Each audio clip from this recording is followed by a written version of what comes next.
스펙 없는 고졸의 20대 2억 달성기. 돈 공부 빼고 다 배운 당신을 위한 요즘 투자. 똔누 임종현 지음. 트러스트북스 편엠. 지은이 똔누 임종현. 유튜브 똔누 채널 운영자. 월 수입 30만원으로 시작해 20대에 자산 2억 원을 달성하였고 30대에 들어선 지금은 자산을 더 빠른 속도로 불리고 있다. 자신처럼 평범한 사람도 해냈으니 누구도 충분히 할 수 있다는 용기를 북돋우기 위해 함께 부자가 되자는 마음으로 유튜브를 시작했다. 그러나 그의 인생이 오로지 투자 하나로만 기결되는 건 아니다. 주식 투자를 시작으로 현재는 사업, 운동 등 다양한 영역들에 도전하며 마침내 성취해내는 과정들을 생생하게 전달하며 구독자들에게 끊임없이 동기부여를 하고 있고 구독자들로부터 열렬한 공감과 환호를 받고 있다. 티끌 모아 1억. 티끌 모아 티끌이지 쥐꼬리만한 월급 평생 모아도 집 한 채 사기도 힘들다는데 그럴 바에야 그냥 현재를 즐기며 살래. 이것저것 나가고 나면 남는 돈이 전혀 없는데 저축을 어떻게 하라는 거야. 그건 대기업 다니면서 역대 연봉 받는 사람들에게나 가능한 거지.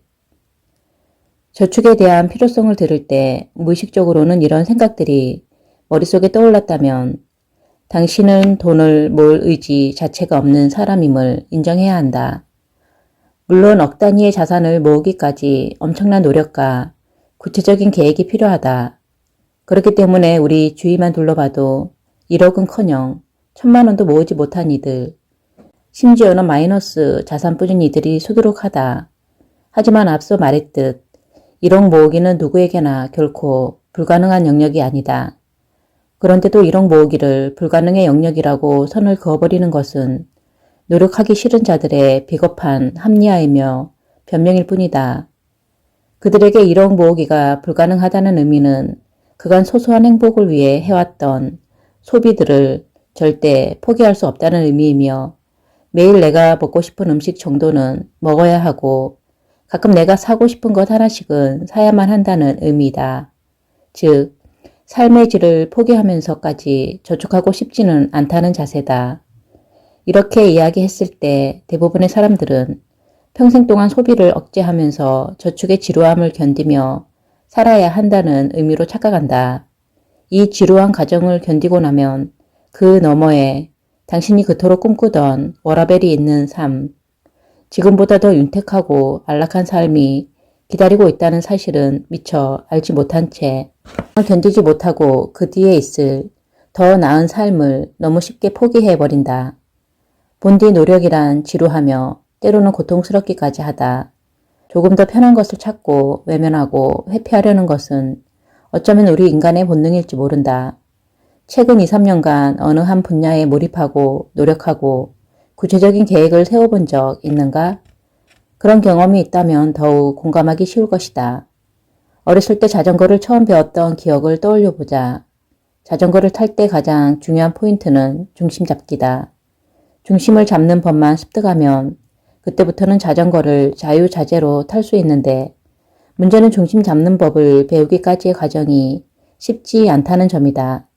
처음에는 몸이 말을 듣지 않고 이리 휘청 저리 휘청하다 넘어지기를 수십 번 반복한다. 이 과정은 무척 짜증나고 지루하지만 어설프게 중심 잡기에 성공해서 몇 미터라도 앞으로 나아가면 시의 짜릿함을 느낄 수 있다. 그 순간이 바로 그간의 시행착오와 지루함을 보상받는 순간이다. 자전거를 못 타도 인생을 사는 데는 아무 지장이 없다. 걸어 다니면 되니까. 그렇지만 자전거를 타본 사람은 자전거가 주는 재미와 편리함을 알기 때문에 다른 사람들에게 자전거를 권한다. 처음에는 다 넘어져. 연습하면 금방 배울 거야. 나도 1억 모으기를 망설이거나 혹은 미루는 20대들에게 이렇게 이야기하고 싶다. 처음에는 1억은커녕 당장 몇천만 원을 모으기도 버겁게 느껴진다. 하지만 눈 딱 감고 2년간 악착같이 모아보자. 그 후에는 내가 말하지 않아도 스스로 저축의 즐거움, 부자의 길에 들어선 짜릿함을 알게 된다. 강남 건물주는 왜 건물을 팔지 않을까? 당신이 하루라도 빨리 걱정 없이 여유 있는 소비를 하고 싶다면 지금 당장 돈을 일하게 만들어야 한다. 하지만 저축을 망설였을 때 그러했듯 이번에는 이런 생각이 들지도 모른다. 주식 투자, 특히 장기 투자를 하면 돈이 묶이니까 죽을 때까지 돈을 못 쓰게 되면 어떡하지? 이익 실현을 하지 않고 죽을 때까지 돈을 못 쓰면 자산이 많다 한들 무슨 소용일까? 강남 건물주가 돈이 묶여서 죽을 때까지 돈 못 쓸까 우려하며 건물을 팔아버리는 경우를 본 적 있는가? 아마 그런 건물주가 있다면 바보라고 생각할 것이다. 그런데 유독 주식 투자에 있어서는 대부분의 사람들이 이익 실현에만 집중하는 경향이 있다. 투자하게 되면 투자로 인한 이자가 발생한다. 강남 건물주가 매월 월세를 통한 수익을 얻듯 주식 투자를 통해 얻는 배당도 이와 같은 개념으로 볼 수 있는데 만약 당신이 투자하지 않거나 투자를 하다가 성급히 이익을 실현해 현금화하는 순간 그 자산의 성장 잠재력은 제로가 되고 실현한 현금은 시간이 지나면 지날수록 물가 상승률 때문에 가치가 떨어진다. 쉽게 말해 현금화를 낳는 거위를 거저 팔아버리는 것이다. 나는 주식에 7년째 투자 중이며 소비할 때 매년 내 자산의 2%는 평소 갖고 싶었던 물건을 사는데 소비해도 좋다고 기준을 잡는다. 만약 내가 1억을 모았다면 그해 200만 원 정도는 갖고 싶던 물건을 사도 좋고 2억을 모았다면 400만 원가량의 사치품을 사도 좋다. 2%를 기준으로 삼는 이유는 간단하다. 주식시장의 평균 배당률이 약 2%이기 때문이다. 이러한 방식의 소비는 이전에서 내가 받은 월급을 족족 털어 소확행이랍시고 했던 소비와는 전혀 다르다. 내가 2억이라는 자산을 모았고 그 자산이 잘 투자되어 있다면 매년 받는 배당금으로 인해 내가 400만 원을 사용해도 나의 자산은 전혀 마이너스가 되지 않는다. 나는 지난해 여름 맥북 프로를 구입하기 위해 340만 원을 일시불로 긁었다. 내 돈이 나은 돈을 썼으니 나의 자산에는 전혀 타격 없는 소비였다. 당신도 어느 정도의 자산에 도달하여 무작정 공색하게 아끼기만 하던 소비에서 벗어나 이제는 가끔 자신을 위해 소비하고 싶다면 당신만의 기준점을 가지고 소비하면 된다. 운을 부르고 운을 불리는 습관. 나는 기질적으로 새로운 것을 시도하는 것과 새로운 환경에 노출되는 것을 싫어하고 예측 불가능한 상황에 극도의 불안을 느끼는 사람이다. 매일 가던 음식점에 가서 항상 먹던 메뉴를 먹는다. 예측 가능한 맛이어서 실패할 확률이 거의 없기 때문이다. 일상이 매일 예측 가능한 패턴으로 흘러갈 때 나는 안정감을 느낀다. 내 삶이 실패할 확률을 낮춰준다고 믿기 때문이다. 내가 루틴화된 일상을 통해 경험한 루틴화의 매력은 내 삶이 통제 가능한 범위에 있을 때 불안감에서 오히려 더 자유로울 수 있다는 사실이다. 하지만 내가 당신에게 강조하고 싶은 루틴화의 진짜 강점은 따로 있다. 루틴화는 우리 인생에서 위험 요소가 발생할 확률, 실패 확률을 낮춰줄 뿐만 아니라 반대로 운이 발생할 확률 또한 높여준다. 삶에서 운이 중요하게 작용한다는 것은 부인할 수 없는 사실이다. 그런데 자의적인 노력을 통해 이 운이 발생할 확률을 어느 정도 높일 수 있다. 바로 일상의 루틴화를 통해서다. 매일 꾸준히 운동을 하면 운동과 관련된 운이 발생할 확률이 높아지고 매일 꾸준히 콘텐츠를 업로드하면 관련 사업에 관한 좋은 기회가 생길 확률이 높아진다. 로또를 사지 않으면서 로또 1등에 당첨되기를 바라는 사람이 있다. 매일 집에만 있으면서 연애하고 싶다고 노래를 부르는 사람이 있다. 헬스장에 가지 않으면서 멋진 몸매를 갖기 바란다. 이처럼 많은 사람들이 뭐뭐 하지 않으면서 뭐뭐 하기를 바란다. 단순히 우연에 기댄 기적에 가까운 운은 발생할 확률이 매우 희박하다. 똑같은 돈이라도 로또 맞춰서 얻은 돈과 루틴화된 일상을 통해 나의 상황을 운이 발생할 최적의 조건으로 만들고 반복되는 루틴 안에서 적용하는 운에 의해 얻은 부는 천지차이다. 당신은 하루아침에 벼락부자가 되거나 꿈꾸는 좋은 운이 기적처럼 발생하기를 염원하겠지만 단순히 운에 기댄 기적에 가까운 운은 발생할 확률이 매우 희박하다. 희박한 확률을 뚫고 얻었다 한들 이렇게 얻게 된 운은 당신의 삶을 행복하게 하는 게 아니라 오히려 불안하게 만든다. 손에 쥔 모래처럼 언제든 사라질 수 있다는 것을 스스로 잘 알고 있기 때문이다. 반면 루틴화를 통해 자신의 상황을 운이 발생하기 좋은 최적의 조건으로 설정하고 그 안에서 발생하는 운에 의해 원하는 것을 이뤄낸 사람은 그러한 운이 발생했을 때도 흔들림 없이 루틴화된 일상을 계속 이어나간다. 그리하여 더 큰 운을 끌어당긴다. 마치 복리가 쌓여가듯 운이 발생할 확률은 눈덩이처럼 불어난다.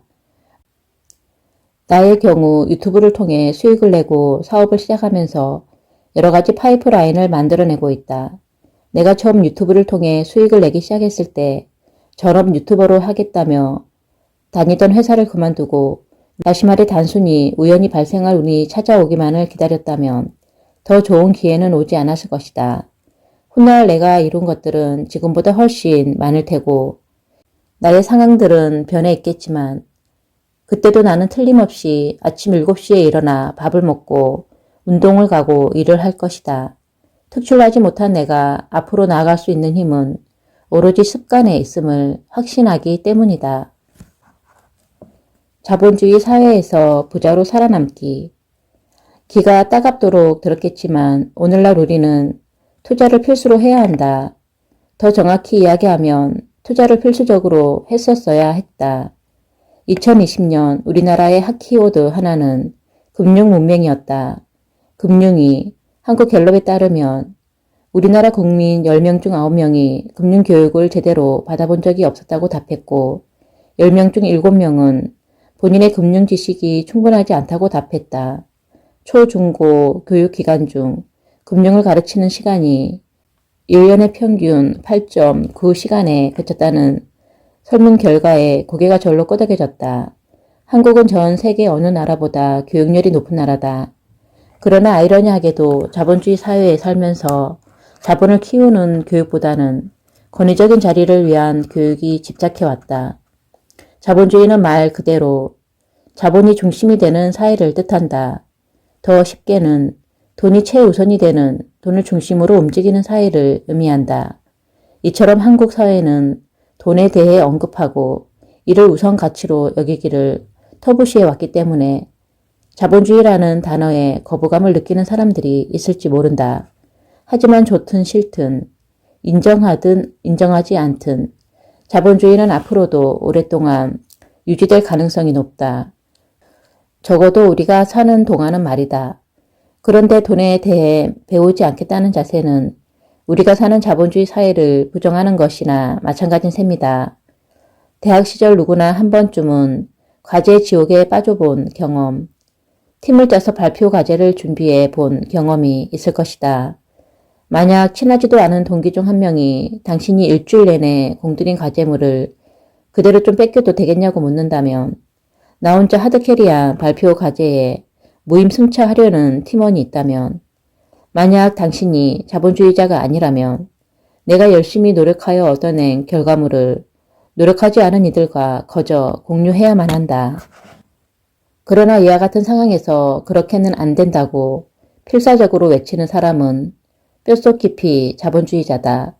열심히 준비한 과제물은 우리의 자본이고 그로 인해 얻는 학점과 같은 결과물은 우리의 권리이다. 우리가 현 시대를 살아가며 당연하다고 여기는 것의 대부분은 이렇듯 자본주의적 사고들을 기반으로 하고 있다. 결국 자본주의 사회에서 우리가 해야 할 일은 열심히 노력하여 자본을 모아 불우하는 결과물을 얻어내는 것이 아닐까? 자본주의 사회에서 부자가 되기로 결심했다면 그 방법에는 크게 4가지가 있다. 상속. 속된 말로 돈 많은 집에서 태어난 금수저여야 한다. 당신이 만약 거액의 상속을 받기로 예정된 상속자에 해당된다면 미리 축하를 보낸다. 그러나 애석하게도 나를 포함한 대부분의 사람들은 해당 사항이 없을 테니 더는 다루지 않겠다. 연봉. 아마도 대다수의 사람들이 이 방법으로 부자가 되기를 꿈꿀 것이다. 열심히 공부해서 대기업에 취직하거나 지금 다니고 있는 회사에서 경력을 쌓아 이직하거나 협상을 통해 높은 연봉으로 재계약하는 목표를 갖는다.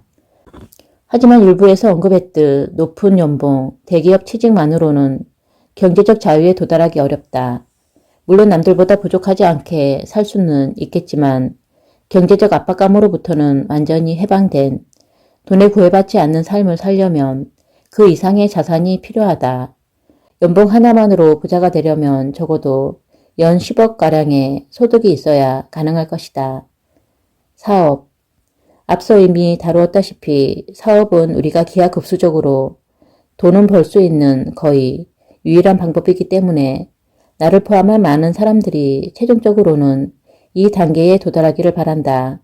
그러나 사업을 시작하기 위해서는 사업 아이템, 시간, 자본 등 많은 준비가 필요하고 당신이 아직 이러한 준비가 안 되어 있는 상태라면 이마저도 당장 실현하기는 어렵다. 투자.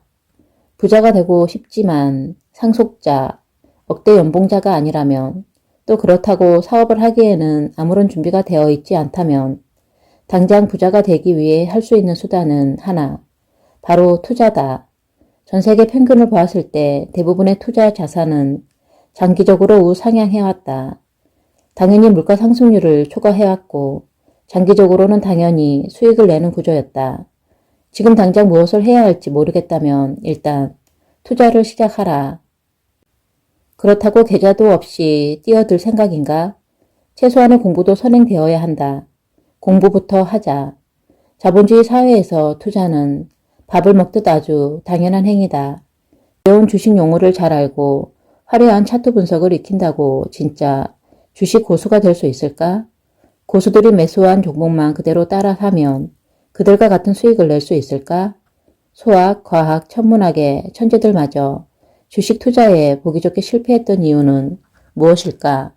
나는 복잡하고 어려운 차트 분석 기술은 알지 못한다. 그러나 주식은 물론 수학, 경제를 1도 모르는 초보자들도 아주 쉽게 주식 투자를 시작할 수 있도록 최적화된 투자 방법은 잘 알고 있다. 이제 나는 이 책을 통해 전문가가 아닌 평범한 당신들이 아주 쉽고 편하게 할 수 있는 투자 방법을 소개하고자 한다. 주식은 위험하다는 편견. 믿기 어렵겠지만 주식시장은 당신이 생각하는 것만큼 위험하지 않다. 주식시장이 그 어떠한 자산보다 가장 꾸준한 수익률을 보여주었다는 사실은 이미 역사적 사실을 통해 증명되었다.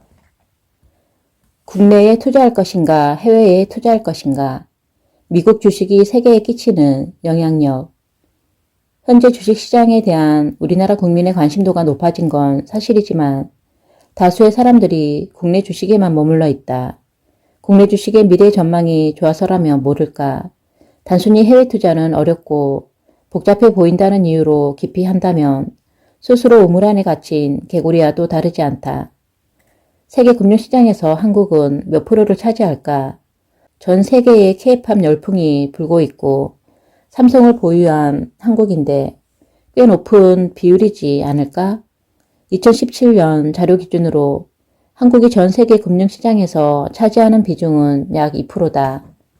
반면 세계 1위 경제대국인 미국은 몇 프로를 차지할까? 약 54%다. 2위인 일본의 비중이 겨우 7.7%인 것을 감안하면 미국이 차지하는 비중은 가히 압도적이라고 볼 수 있다. 당신이 국내 주식에만 투자하고 있다면 이는 곧 당신의 투자 선택지는 전 세계 시장의 2%에 한정되어 있다는 의미다. 그래도 미국 주식을 하지 않겠다면 말리지 않겠다. 하지만 몰라서 안 하는 것과 알면서 하지 않는 것은 완전히 다르다. 미국 주식의 장점을 알고 나면 오히려 투자하지 않을 이유를 찾기 어렵다. 미국은 어느 국가보다도 오랫동안 꾸준히 성장해왔다. 미국의 S&P 500 지수와 코스피만 비교해도 미국 주식의 일관성 있는 성장이 어느 정도인지 가늠할 수 있다. 물론 과거의 성과가 미래를 보장해주진 않지만 미국이 보유한 기업들 그리고 오랫동안 이어져온 혁신의 역사가 멈추지 않는 한 미국 주식에 대한 기대는 쉽게 사라지지 않을 것이다. 미국의 배당주들은 오랜 기간 배당을 지급하고 배당을 증시하는 문화가 형성되어 있다. 그만큼 기업들이 주주 친화적이라고 해석할 수 있다. 미국 기업의 80%는 분기마다 배당을 하고 오랜 기간 배당금을 꾸준히 높여왔다. 미국에는 매달 배당을 하는 기업들도 많기 때문에 우리는 배당금을 제2의 월급으로 활용할 수 있다. 주식시장 전체를 사버린다면 당신에게 소개할 투자 방식은 개별 기업이 아닌 시장 전체에 투자하는 방식이다. 바로 ETF다. ETF? 들어보기는 한 것 같은데 정확히 뭔지는 모르겠네. 어쩜 당연한 생각이다. 국내에서 주식 투자 붐이 일었지만 여전히 ETF를 모르는 사람들이 많다. ETF는 상장 지수 펀드의 줄임말이다. 주식과 펀드가 결합했다고 이해하면 쉬울 것이다. 과거에는 개인이 자유롭게 매매할 수 없었던 펀드의 형태가 진화한 상품이다. 주식처럼 자유롭게 매매할 수 있으면서 한 주로 여러 개의 기업에 동시에 투자하는 효과는 ETF의 핵심 장점이다. 쉽게 풀어보면 ETF는 소쿠리 하나에 100개든 200개든 여러 기업을 넣어 잘 반죽한 다음 그 반죽을 잘게 잘라내는 것과 비슷하다. 그 한 조각이 개별 주식처럼 한 주가 된다. 아마존, 테슬라에 투자하는 대부분의 사람들은 그 기업의 주주총회에 참석하는 것을 주 목적으로 삼지 않는다. 그들의 궁극적인 목적은 투자의 성공 확률을 높여 마음 편한 투자를 하면서 얻는 안정적인 수익이다. 그래서 나는 당신에게 건초더미 속에서 바늘을 찾는 대신 건초더미 전체를 사버리는 방식을 추천한다. 모든 주식을 개별 주식이 아닌 시장 전체에 투자하는 ETF로 투자하는 것이다. 이렇게 되면 당신은 가장 적은 시간을 투자하고도 높은 확률로 투자에 성공할 수 있다. 만약 당신이 아마존이 어떤 사업을 하고 수익 구조가 어떤지 세세하게 이해하지 못했다면 테슬라의 주가 폭등의 이유는 무엇이며 배터리 시장과는 어떤 연관성이 있는지 주요 경쟁사들의 수준은 어느 정도인지 모른다면 불확실한 확률 게임에 베팅하듯 아마존과 테슬라 중 고민하다가 반드시 특정 기업을 선택해야 하는 개별 주식을 살 필요는 없다.